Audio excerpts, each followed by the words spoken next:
Alright guys, so welcome to the first of a series of videos for SAT math practice. This one we're going to be looking at 8 no calculator questions. So I highly encourage you to pause the video and work out the problem yourself and then compare your solution and the way you did it with mine.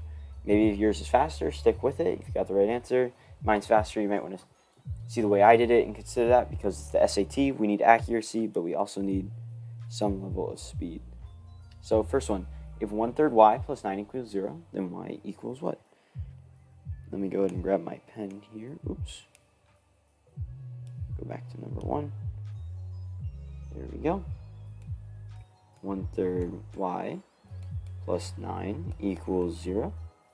And then y equals what? Okay, so let's isolate y. That's the first thing we want to do. So I'm going to subtract 9. From each side, these will cancel. So I'm left with 1/3 y equals 0 minus 9. Negative 9. Need to get rid of this 1/3. Multiply by 3 because my 3's will cancel. Whatever I do to one side of the equation, I must do to the other. So multiply the negative 9 by 3 over there too. On this side, I'm just left with y. On this side, I'm left with negative 9 times 3, which is negative 27. Let's go ahead and circle answer choice A there. That's all good. Next problem. In the figure above, P, Q, and R lie in the same line. P is the center of the larger circle, and Q is the center of the smaller circle. The radius of the larger circle is 4. What is the radius of the smaller circle? Okay, problems like this, I always love to just mark up my picture because it's SAT, it's a paper test. Why not? Radius of my larger circle here is going to be 4. Q is the center of the smaller circle. So that means I know if Q is in the center, that 4 is this total length. Half of this length here, from here to here, it's going to be half of 4, which is 2. The answer choice B, right there. Okay. Simple enough. Oh, wrong way. Let's keep going. Roy planted corn on 1/5 of his land. If he planted 45 acres of corn, how many acres of land does he have? Okay, so we're looking for acres of land. Usually when I have word problems like this, I like to give these words variables. So I'm going to say acres of land is X. Corn on 1/5 of his land.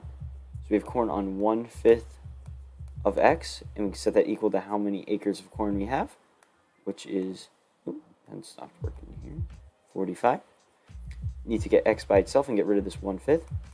Multiply each side by 5. Oh, come on. There we go. Cancel my 5's here. I'm just left with X equals 45 times 5. If you need to break it down because it's no calculator, we can do that right over here. 5 times 5 is 25. Put the 5 down here. 10's place goes up there. 5 times 4 is 20 plus the 2 up top.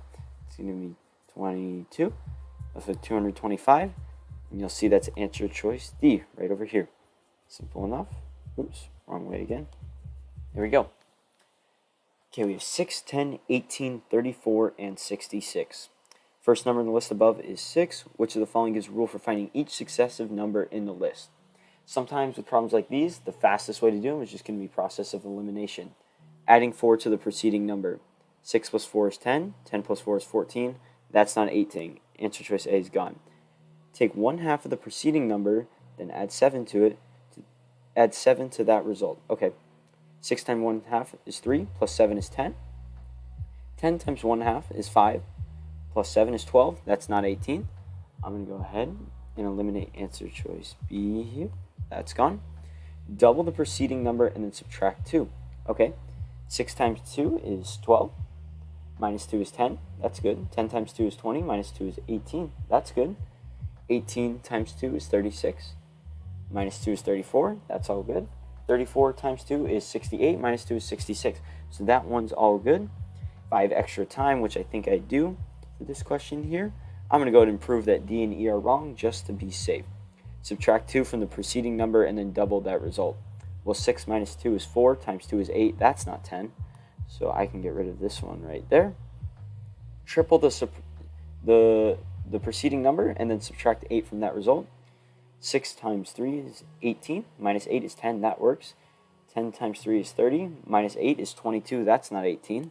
So E can go away too. So I know it's going to be answer choice C here.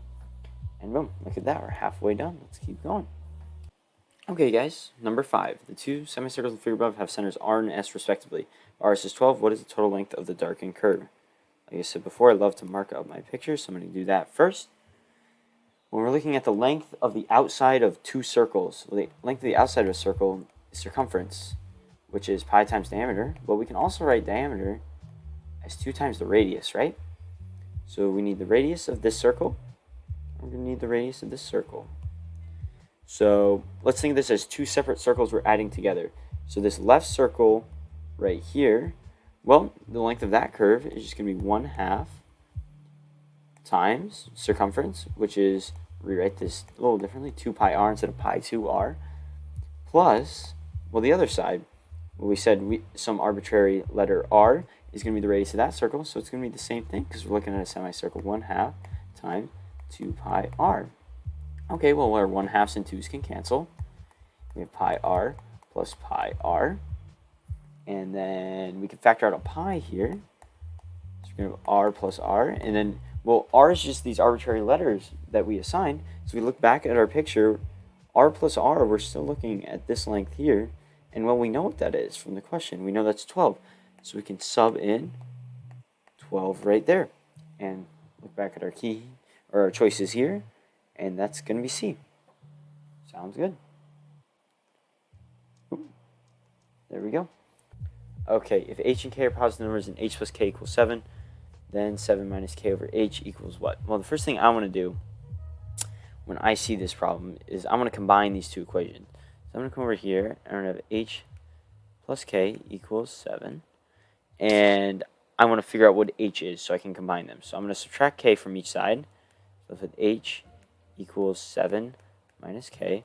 And then from our problem here, we have 7 minus k equals h. So I'm going to write that over here. 7 minus k equals h. And what we just said what h is right above.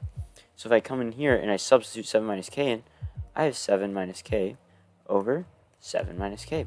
And, well, x over x, any number over itself, is just going to be 1. So 7 minus k over h really just equals 1. And that's going to give us answer choice A, right there. Moving along. Okay, number 7. The table above shows the population of two countries and their population densities. Number of square miles in the area of country B is approximately how much greater than the number of square miles in the area of country A? Okay, so what I really need to do here is I need to divide the total population by the population density. Like that.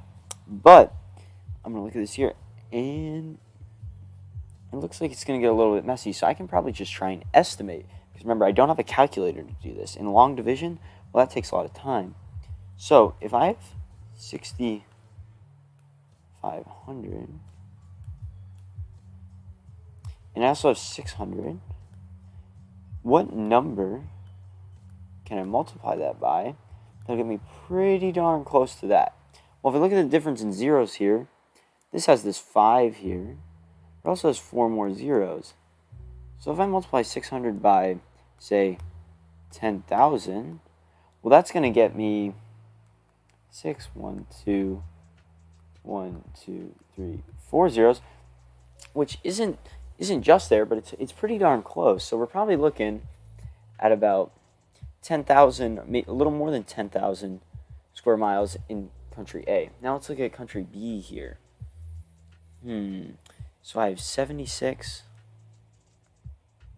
1, 2, 1, 2, 3, and I also have 400. Well, what number could get me pretty darn close to that?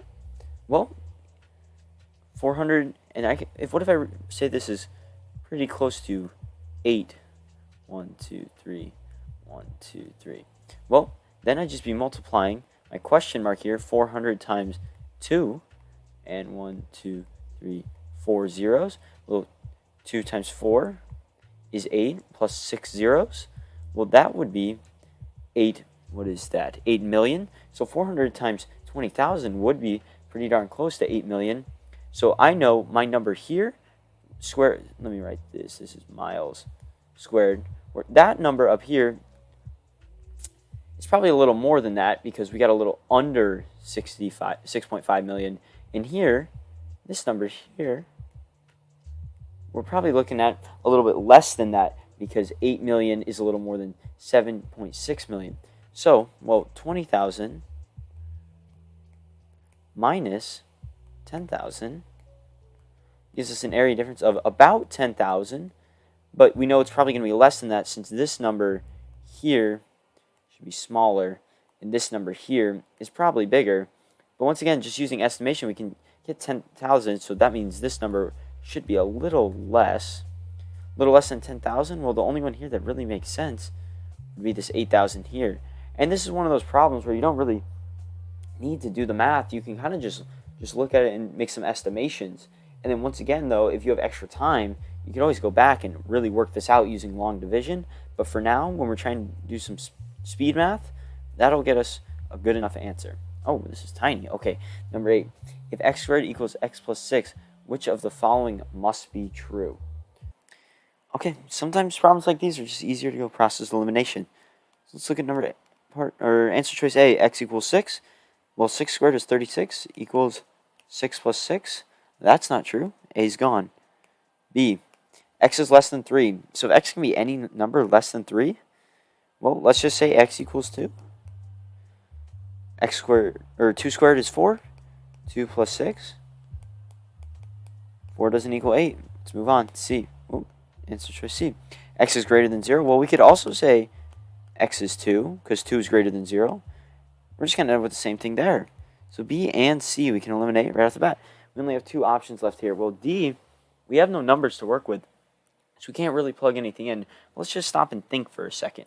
X squared is less than x, or x squared is greater than x? Well, let's look back up at our equation. Our equation is x squared equals x plus 6. So to make these two things equal, we have to add 6 to this one. So we need to add something to x to make it equal x squared.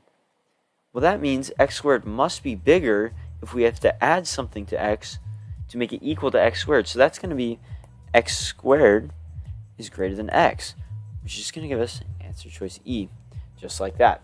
So sometimes you don't even have to really work a ton out. You can kind of just stop and think about the problem. And that's going to be a lot faster a lot of times than plugging stuff in and working problems out. So that's all I got for you guys. 8 no calculator SAT practice. Hopefully you're able to work them out and get some good practice with your SAT no calculator. A lot of times students struggle with the no calculator because we use the calculator so much in school. But once again, for the math SAT, just practice, practice, practice. I promise you'll get better. That's the best way to do it. Thanks for watching. Take care, guys.